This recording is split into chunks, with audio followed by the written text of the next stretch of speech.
नमस्कार। आज मैं आपके साथ एक ऐसी कंपनी को डिस्कस करने वाला हूं जो कि रेलवे सेक्टर को अपनी सर्विसेज दे रहा है और जिस तरीके का रेलवे सेक्टर में कैपेक्स हो रहा है, जिस तरीके से सेंट्रल गवर्नमेंट रेलवे सेक्टर को पैसा बजट में दे रही है और रेलवे सेक्टर में जिस तरीके से कंपनियां अपने इंफ्रास्ट्रक्चर को एक्सपेंड कर रही हैं, उसकी वो कंपनी जो है सीधा सीधा बेनिफिशियरी बन रही है।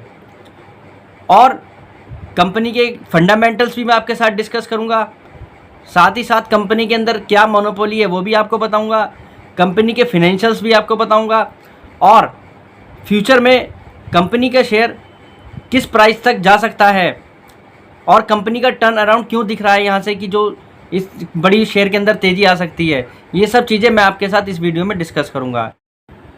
दरअसल कंपनी का नाम है IRFC, Indian railway finance corporation. Company का धंधा भी आप थोड़ा सा नाम से समझ पा रहे होंगे कि कंपनी का धंधा जो है फाइनेंस करने का है रेलवे सेक्टर को अंडर मिनिस्ट्री ऑफ रेलवेज। अब कंपनी 3 वर्टिकल्स में काम करती है। पहला वर्टिकल है कंपनी का फाइनेंस करने का रोलिंग स्टॉक एसेट्स, मींस जैसे वैगन्स होते हैं, कोचेस वगैरह होते हैं, इसके लिए अगर किसी भी कंपनी को अगर इनको बाय करना है, फॉर एग्जांपल जैसे एनटीपीसी को कोयले के लिए ट्रेन को अपने एसेट बनाना है तो उसके लिए कंपनी उनको फाइनेंस करती है। दूसरा कंपनी का काम है लीजिंग का, कंपनी एसेट्स को बनाकर किराए पर भी देती है। तीसरा जो धंधा कंपनी का है वो है लैंडिंग का। ये लैंडिंग का बिजनेस मतलब कंपनी ब्याज पर पैसा बांटती है। अब बात करते हैं कंपनी के एसेट अंडर मैनेजमेंट की, AUM। अगर कंपनी का हम AUM देखें तो वो लगभग 4,66,000 करोड़ के आसपास है, जो कि ये बता रहा है कि कंपनी की बुक काफ़ी बड़ी है, कंपनी का साइज़ बड़ा अच्छा है। और कंपनी की नेटवर्थ जो है वो 46,000 करोड़ रुपए की है। नेटवर्थ मतलब कंपनी के जो कंपनी ने टोटल पैसा बाज़ार में लैंड किया हुआ है और जो कंपनी ने पैसा बोरो किया हुआ है, अगर आप उसको लेस करेंगे तो जो वैल्यू निकल के आती है उसको हम नेटवर्थ बोलते हैं। अब बात करते हैं कंपनी के ग्रॉस NPA की। जो अगर देखा जाए तो NBFC और बैंकिंग सेक्टर के अंदर NPA एक बहुत बड़ी प्रॉब्लम है। NPA मतलब नॉन परफॉर्मिंग एसेट, जो आप पैसा ब्याज पे बांट रहे हैं वो आपका जो पैसा रिकवर नहीं हो पा रहा है उसको हम NPA बोलते हैं। तो देखा जाए तो कंपनी का ग्रोस NPA 0 है। ये अपने में एक बहुत बड़ी बात है क्योंकि कंपनी की सेफ्टी है। कंपनी ज़्यादातर मिनिस्ट्री ऑफ रेलवेज के तहत काम कर रही है। उसके अंदर कंपनी के पास जो क्लाइंट हैं वो सब ज़्यादातर सरकारी क्लाइंट है और उसमें सिक्योरिटी है कंपनी के पास, तो ये कंपनी के लिए एक बहुत बड़ा पॉजिटिव पॉइंट है। अब 98% जो कंपनी का एक्सपोजर है वो MOR के तहत है, मिनिस्ट्री ऑफ रेलवे के अंडर में है, जो मैं आपको बता रहा हूँ।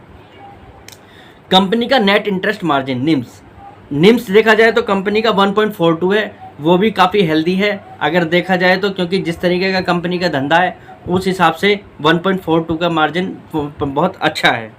रिटर्न ऑन इक्विटी कंपनी की वो भी डबल डिजिट में है, 14 के आसपास है। अब कंपनी के बारे में मैं आपको एक ऐसे प्रोजेक्ट का भी नाम लेकर बता देता हूं जिससे आपको थोड़ा सा ये भी आइडिया होगा कि कंपनी की क्वालिटी कहने के लिए नहीं है, कंपनी काम भी उस तरीके कर रही है।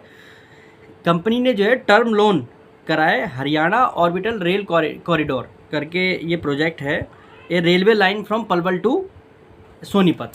ये एक प्रोजेक्ट को कंपनी ने फाइनेंस किया है, ये रेलवे प्रोजेक्ट है। तो आप ये देखिए कंपनी की क्वालिटी किस तरीके की है, कंपनी किस तरह के प्रोजेक्टों को फाइनेंस कर रही है, ये मैंने आपको इसलिए बताया है।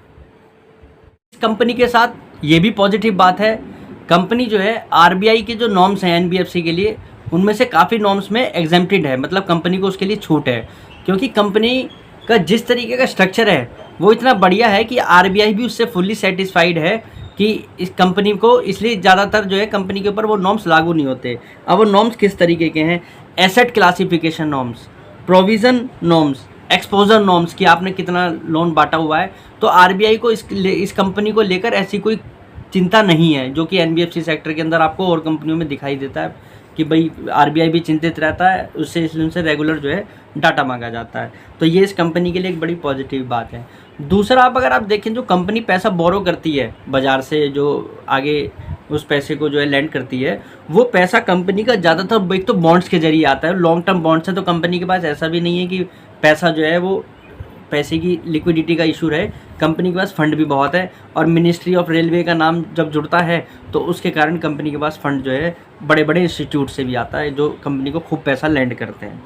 अच्छा, अब बात करते हैं कंपनी के जो बॉन्ड्स वगैरह हैं या कंपनी ने जो बॉन्ड्स इशू कर रखे हैं, जो लोन ले रखे हैं उन पे उनकी रेटिंग की। तो कंपनी के बॉन्ड्स की भी अगर आप रेटिंग देखेंगे जाकर तो आपको पता लगेगा रेटिंग बड़ी शानदार है। ज़्यादातर सब ए ग्रेड की रेटिंग्स मिली हुई है कंपनी के बॉन्ड्स वगैरह को। तो कंपनी में किसी भी तरीके से एसेट्स वाइज कोई भी इशू नहीं है, कि सब कुछ एक तरीके से क्रिस्टल क्लियर है। एनपीए नहीं है, एसेट्स की क्वालिटी शानदार है, बिजनेस शानदार है। ये हुई अब तक हमारी ये बात। अब हम बात करते हैं कंपनी के करंट प्राइस की। एक बार कंपनी का करंट प्राइस है 33 रुपीज़ और मार्केट कैप है कंपनी की 43,256 करोड़ रुपीज़। कंपनी की अगर बुक वैल्यू की बात करें वो है 35 रुपीज़। मीन्स अगर बुक वैल्यू के हिसाब से भी देख रहे हैं तो शेयर इस समय लगभग अपनी बुक वैल्यू पे ट्रेड कर रहा है। तो महंगा तो यहाँ से शेयर किसी भी रूप में है ही नहीं, ये चीज़ अगर आप हिसाब लगा कर देखें। अब कंपनी जो बुक वैल्यू पे ईपीएस ला रही है वो ला रही है 4.85 का। आप इस चीज़ को ध्यान दीजिएगा, 4.85 का ईपीएस आ रहा है 35 रुपये पे और बुक वैल्यू है 0.96 की। तो इस हिसाब से कंपनी काफ़ी सस्ती है। अगर और एनबीएफसी आप देखते हैं, वैसे देखिए कंपनी का मॉडल इस तरीके का है कि इसका कंपैरिजन और एनबीएफसी से नहीं हो पाएगा, लेकिन एसेट क्वालिटी के हिसाब से अगर हम देखें और चीज़ें अगर मिलाएं तो ये तो कंपनी एनबीएफसी में जो और कंपनियां हैं उनके हिसाब से तो बहुत अच्छी कंपनी है। उस हिसाब से कंपनी के वैल्यूशंस क्या हैं, नॉर्मल क्वालिटी की एनबीएफसी को 2-2, 3-3, 4-4 के मल्टीपल मिल रहे हैं बाज़ार के अंदर, वो भी ऐसी मार्केट में। तो ये इतना सस्ता क्यों है स्टॉक, इसका मतलब अंडर वैल्यूड स्टॉक है। इस चीज़ को हम यहाँ पर कंसिडर करके चलते हैं। कंपनी के रेवेन्यू की बात करें तो कंपनी लगभग 24,000 करोड़ का रेवेन्यू करा है FY23 में, जिस पे कंपनी ने 6,337 करोड़ रुपए प्रॉफिट बनाया है। तो प्रॉफिट कंपनी ने अच्छा शानदार बनाया है। चाहे नेट इंटरेस्ट मार्जिन बेशक कंपनी का थोड़ा कम लगता हो, पर जिस हिसाब से कंपनी के पास स्कोप है और जिस तरीके से लैंडिंग कारोबार है, तो इतने इंटरेस्ट मार्जिन पे भी विदाउट एनपीए, तो कंपनी के लिए एनपीए बड़ा, ये नेट इंटरेस्ट मार्जिन बड़ा शानदार है।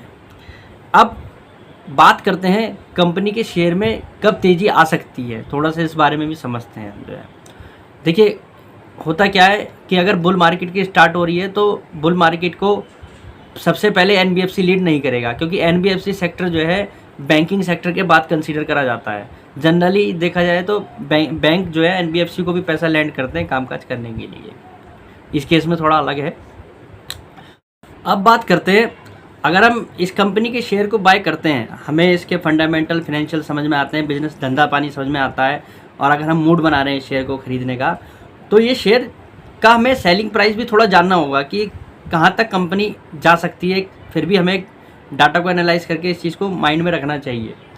तो मेरा मानना ये है कि ये कंपनी की अगर मार्केट कैप को आप सेल्स के हिसाब से देखें तो ये कम से कम इसकी मार्केट कैप 3 के मल्टीपल पे तो ज़रूर होनी चाहिए। 3 से 4 का मल्टीपल इसको बुल मार्केट में ज़रूर मिलना चाहिए।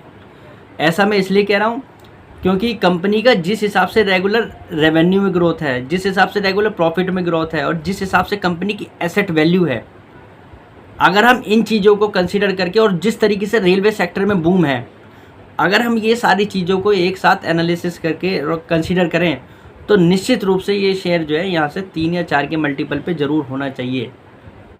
अब बात करते हैं कंपनी के शेयर को अगर पसंद आता है तो पोर्टफोलियो में कितना वेटेज देना है या इसके कितने शेयर्स को हमें बाय करना है वो समझिए आप। दरअसल जिस हिसाब की कंपनी की वैल्यूशंस दिखाई दे रहे हैं और जो क्वालिटी दिखाई दे रही है, उस हिसाब से इस कंपनी को हम अपने पोर्टफोलियो में अगर 1 लाख रुपए लगाने जा रहे हैं तो 25% हम इस कंपनी को शामिल कर सकते हैं, क्योंकि इसके अंदर हमें 2 बिज़नेस मिल रहे हैं, रेलवे का बिज़नेस भी मिल रहा है और फाइनेंस से रिलेटेड बिज़नेस भी मिल रहा है। फिर हम और बाकी पैसा अपना जो है इंफ्रास्ट्रक्चर की और कंपनियों में लगा सकते हैं जो प्योरली इंफ्रा प्ले है, जो कंस्ट्रक्शन से रिलेटेड काम कर रही हैं। तो इस चीज़ को ध्यान में रख के आप जो है पोर्टफोलियो में शेयर को अपने ऐड करने। वीडियो को यहीं विराम देते हैं और आपसे एक रिक्वेस्ट है, वीडियो अच्छी लगे तो लाइक करना, चैनल को सब्सक्राइब करना, और कोई सुझाव हो तो ज़रूर बताना, या किसी कंपनी के बारे में आप रिसर्च चाहते हैं तो मैसेज लिख कर आप मुझे ज़रूर बताइएगा। मैं उस पर अगली एक वीडियो बनाने की कोशिश करूँगा। नमस्कार।